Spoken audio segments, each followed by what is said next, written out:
Hi everyone, David Aragona and Mike Beer here taking a look at the DRF Thursday race of the day. It is race 7 at Gulfstream Park. This a second level allowance slash $62,500 optional claimer going 1 mile and 70 yards for the fillies and mares on the synthetic surface. And 7 runners entered for this race, Mike, and they all have questions to answer because when you go through this field, nobody has even hit the board in their last start. They're all in kind of questionable form, trying to maybe get some class relief to get back on the beam.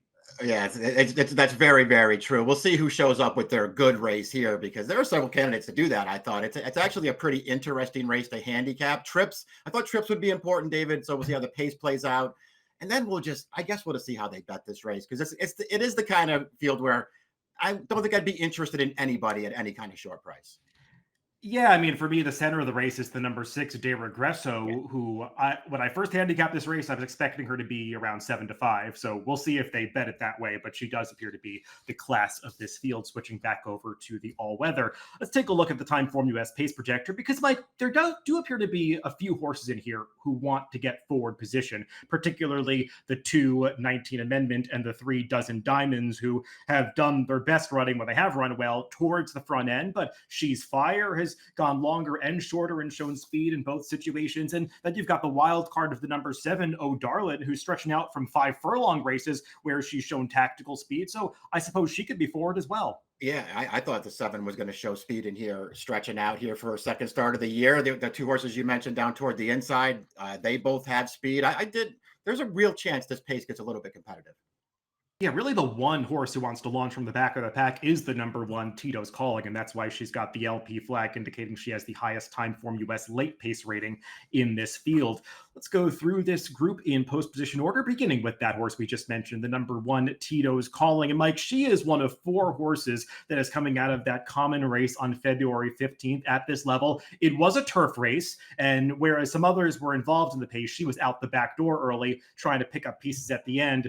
Don't pay too much attention to the chart call. She was never within 2.5 lengths of the stretch call of that race. She was, I think, about 5 or 6 lengths behind at that point and was just kind of running on after the race was over. That's sort of been her MO recently. She's got a good finish, but she really needs some pace to close into. She might get it here. Yeah, I think the race could set up for you're 100% right about her last race. There was never a point where it looked like she was going to win.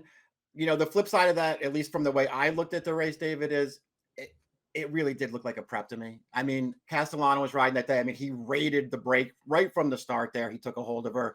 Even around the final turn when you could see that the closers were going to have a real chance in that race, Castellano wasn't making a move on this mare. He just sort of sat behind horses, waited until the stretch, and then he sort of let her run, but it was way too late at that point. I thought they were prepping her last time. I think they were probably a little too ambitious with her last year, running her in just one stakes race after another. She fits really well here. She handles this surface. There could be some pace for her to come after in this race. I thought she made a lot of sense. Yeah, and it's just so tough to win those turf races Gulfstream from that far back. I think the synthetic sometimes plays a little bit more evenly, so we'll see if she gets that pace to close into under Tyler Gaffalione. The number 2 is 19 Amendment, one of those that wants to be forwardly placed to this race, arguably needs to be towards the front end to have her best chance. She tried the synthetic one time. That was 2 back in a race that was rained off the turf, and I thought she put in a gritty effort that day to at least hold on for third. Life's Inaudible kind of refound her best form that day to get the job done, and she was not going to be any match for that foe. So arguably a slightly tougher spot than this one. She came back to the turf last time and was in that same Starship Agenda race, unable to make the lead and unable to really finish it off. Yeah, she's run some races that I like, actually. I wonder what kind of trip she gets in here. And I am worried about the surface for her. I know that, the race 2 back was against a good field. I just didn't think that she ran that well, David. Maybe I'm wrong about that. That pace to me wasn't that fast. And to me, it just never looked like she was going to win. I'm actually, when I saw where she finished, I'm shocked that she finished third in that race because at the top of the stretch, I thought she was maybe going to finish last, and somehow she held on to get a piece of it. But I just didn't think she ran that well. The 3 Dozen Diamonds is a horse that clearly has not been producing results recently. She hasn't even been staying on the racetrack recently, just layoffs between all 3 of her last several starts. And, you go all the way back to her goldenrod, Mike, where she was in against Torpedo Anna and Intricate, and you look at that one race and you're thinking, why have they been running her on the turf all this time? Because her best ever race was a dirt race. Now they're going to synthetic. So maybe she is one of these horses that's going to prefer dirt and synthetic. It's a new surface for her. And the progeny of Mendelssohn are typically very versatile when it comes to surface. The thing with her, though, is she just hasn't been able to stay on the racetrack recently. And I know that she's been fading badly in all of those recent races. They've been tough spots, difficult pace scenarios. And when I watch her performance in that Starship Agenda race last time, she actually was really right there until the quarter pole. She was in the mix, taking the race over, and it just fell apart at the end. And it felt like the layoff really caught up with her. So maybe second off, she'll be fitter. It's a race where a horse, she finished 10th of 11 in there, and she ran way better than it looks in there. We already talked about how the pace sort of fell apart. Not only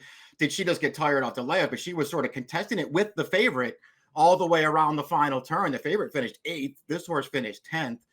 She actually did a lot of racing last time. And I just thought that she was super interested in here just because she's so lightly raced. But she showed as a 2-year-old that she had talent. And I was looking at some trainer stats for Victoria Oliver, and this is her second off a 150 to 300 day layoff over the past 4 years. You could see 10 for 43, 23% with a $2.40 ROI. But I would juxtapose this against her stats doing the same move, but first off the layoff. She's just 3 for 52 with a 37-cent ROI. So this is a barn that does a lot better second off the layoff than they do first off the layoff. The number 4 is She Prospers, a horse who has run some nice races on the synthetic in the past. She won her first couple of races over the surface. They stepped her up in class in her last 4 starts, Mike, and she just hasn't been quite good enough. And you could argue that she's getting a little bit of class relief here, but I would need a price on her. I mean, she's 3 to 1 on the morning line. I don't think she's going to go that short in this race, but she just hasn't really shown the progression that I'm looking for. Not me either. I wouldn't bet her off of any of her races up to this point. That's for sure. Maybe she'll improve in this spot, David, but I'm with you. Listen, if she's around anywhere close to the morning line, you just can't bet this horse. I mean, she's been 1,000,000 to 1 in every one of her races, and now she's 3 to 1 on the morning line for this race. Another horse who's been big prices recently is the number 5, She's Fire. But I think the big thing you could say about her is that she's not going to be a big price in this race just purely because she's getting a jockey switch to Irad Ortiz, who, no matter what he's riding, does pull in some money at Gulfstream Park at this time of year.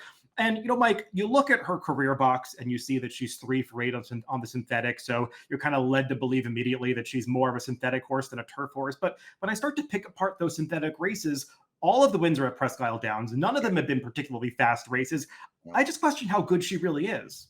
Yeah, I have the same feeling about her. And she's one of the kind of horse who I feel like she can certainly win this race.